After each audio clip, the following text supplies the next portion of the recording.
శ్రీమాత్రే నమః. హిందూ బంధువులందరికీ నమస్కారం. ఈరోజు మనం ఈ వీడియోలో శ్రీ విష్ణు పురాణంలోని 13వ భాగం దక్షుని జననం ఇప్పుడు మనం చెప్పుకుందాం. పరాశరముని మైత్రేయునికి ఈ విధంగా చెబుతున్నాడు. అలా చెట్ల చిగురాకులలో కలిసిన ఆ ముని తేజస్సు నా కిరణాల నుంచి స్రవించే అమృతముచే ఈ లతాంగి రూపొందింది. ఆ మహాముని తేజస్సు దివ్యకాంత గర్భరూపం వాయువుచే చెట్ల ఆకులలో పడడం, నా కిరణామృత దోహదం ఆ విధంగా పుట్టిన ఈ మారిషకు సాటి కాగల బోటి ఉంటుందా? ఇక కర్తవ్యం. దీనిని మీరు పరిగ్రహించండి. దీని పూర్వజన్మ వృత్తాంతం చెప్తాను, వినండి. తొలి జన్మలో ఇది ఒక రాజపత్ని. అనతి కాలమునకే వితంతువై ఏ సుఖము కోరక శ్రీహరి భక్తురాలయ్యింది. అప్పుడు విష్ణువు ప్రత్యక్షమై, లలనా, ఏమి నీ కోరిక అని అడుగగా ఆమె, స్వామీ, బాల్యమునందే వితంతువునయ్యాను. మరి కామభోగం అనుభవించాలి కదా. ఆ తృష్ణ తీరేట్టు నా భర్తలు ఎక్కువగా నావారు కావాలి. నేను అయోనిజనై ఉండి వారితో సుఖించి ప్రజాపతి అయ్యే కొడుకును కన్నతల్లినవ్వాలి అని కోరింది. అప్పుడు శ్రీహరి తథాస్తు అని అంతర్హితుడయ్యాడు. అదే ఈ మారిషగా రూపొందింది. మీరు దీనిని పరిగ్రహించండి. మీకు ఈమె అందు మహానుభావుడు ప్రజాపతి అయ్యే కొడుకు కలుగుతాడు. అది మహావిష్ణువు అనుగ్రహం. వాడు అనేక వంశాలకు కర్త అయి చరాచర నిర్మాత అవుతాడని చంద్రుడు నచ్చజెప్పి మారిషను ప్రచేతసుల గృహిణిగా పాణిగ్రహణం చేయించాడు. ప్రచేతసులకు మారిషి అందు బ్రహ్మకి సాటిగా చెప్పదగిన కుమారుడు కలిగాడు. అతని పేరు దక్షుడు. అతని వల్ల దేవ దానవ గంధర్వ సిద్ధ విద్యాధరాది నానాజీవులు, ద్విపద చతుష్పదాది నానా జంతు సంతతి కలిగింది. ఆ విధంగా దక్షుడు ప్రజాపతి అయ్యాడు అని చెప్పగా మైత్రేయుడు, గురువర్యా, బ్రహ్మ యొక్క కుడిచేతి బొటనవ్రేలి నుంచి దక్షుడు పుట్టాడని వినికిడి. మరి అతడు ప్రచేతసుల కొడుకు అవడం ఎలా అని అడుగగా పరాశరుడు ఈ విధంగా చెప్పసాగాడు. బ్రహ్మ మానసపుత్రుడు దక్షుడు. తపోధనులలో అగ్రగణ్యుడు. అతనికి నాశం లేదు. సృష్టికై ప్రతి మన్వంతరమందు యుగానికి ఒక ప్రజాపతి దక్షనామముతో పుట్టి సృష్టికర్తగా ఉంటాడు. కనుక ప్రచేతసుల కొడుకైన దక్షుని చరిత్ర విస్తరించి చెప్తాను, విను.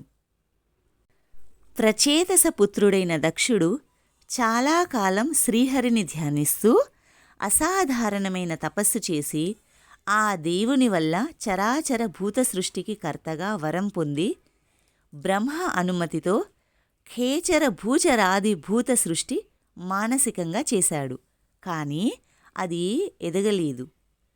భార్య సంబంధం లేక సృష్టి పెంపు జరగదని ఊహించి వరుణపుత్రి అయిన అసిక్నిని పెండ్లాడి హర్యశ్వులు అనే కొడుకులను పెక్కుమందిని కన్నాడు. వారిని సృష్టి కార్యానికి నియోగించాడు. ఆ దశలో వారి పనికి విఘ్నం కలిగించాలని నారదుడు వారి వద్దకు వచ్చి, ఏమయ్యా, అవివేకం! దేశం కాలం పరిస్థితి తెలియక ఒక మూలలో కూర్చుని ఏమి చేస్తారు? సృష్టికి వెళ్ళండి అని తన దారిన తాను వెళ్ళిపోయాడు. నారదుని మాట విని వారు నలుదిక్కులా చెదరిపోయారు. సముద్రములో కలిసిపోయిన నదుల్లాగా తిరిగి మళ్ళీ రాలేదు. దక్షుడు మళ్ళీ వైతరిణియందు కొడుకులను కని వారికి శబలాశ్వులు అని పేరు పెట్టి సృష్టి కార్యానికి నియమించగా మునుపటిలాగే నారదుడు వచ్చి వారికి కూడా ఏమేమో చెప్పి వెళ్ళిపోయాడు. వారు కూడా నారదుని మాట విని అన్నల్లాగే చెదిరిపోయారు. ఎక్కడికి వెళ్లారో చెప్పశక్యం కాదు.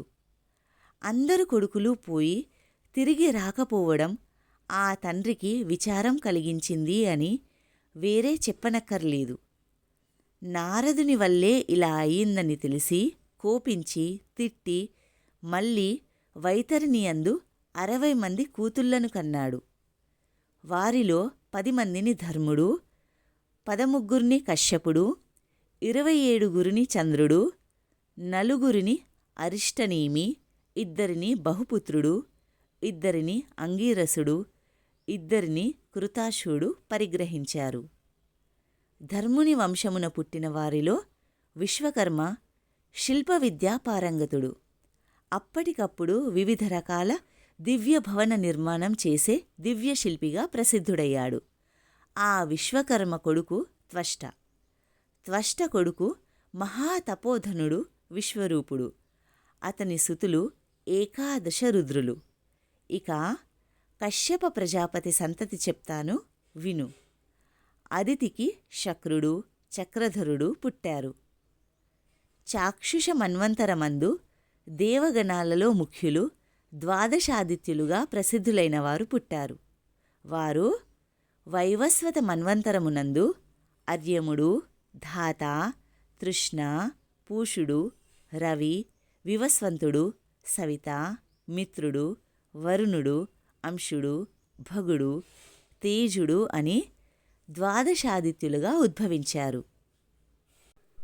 శ్రీ విష్ణు పురాణంలోని 13వ భాగం సంపూర్ణం. దేవాధిదేవుడైన శ్రీ మహావిష్ణువు యొక్క కృపాకటాక్షాలు ఆశీస్సులు సదా మనందరిపై ఉండాలని కోరుకుంటూ స్వస్తి. జై శ్రీమన్నారాయణ.